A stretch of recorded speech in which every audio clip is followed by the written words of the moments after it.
Jodak maganda e kaunti ma Kilifi koro dwaro ni jotelo mondo kaw ting' manyayo kwe e kind jodak makuro bang' fwenyore ni jomoko keyo otase moko man kod andike man kod weche make ayany kod athuya e kind oganda.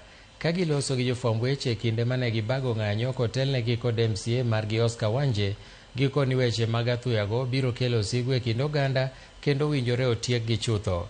Kara kamano e moko kuom gik mane nie otase go eko oting'o nyaka tiyo marach kod apisi kendo buogo jotelo ka gikwayo tend arita kwe mondo otim nonro mapiyo kendo kaw okang' mar chik ne jok ma ichichgo. Madai ambayo tumeyapata katika ile barua ni kwamba Mheshimiwa Oscar Wanje ameshikamana na mabwenyenye kudhulumu wananchi Waganda, kuwavunjia manyumba na kuwapokonya ardhi.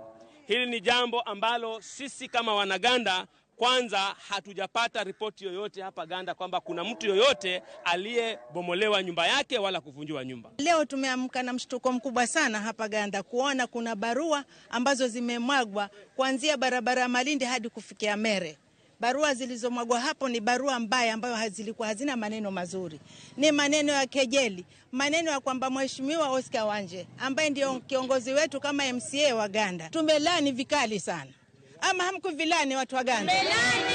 Tumelani sana. Walioandika barua hizo sisi twawalani.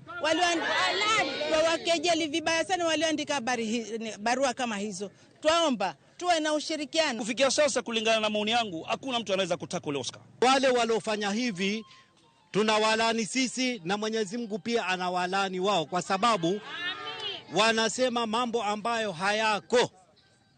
Na ikiwa wanasema mambo hayako, Mungu pia atawahukumu kulingana na vile wanavyoleta vitimbi vyao. Erokamano janeno marwa kuom medo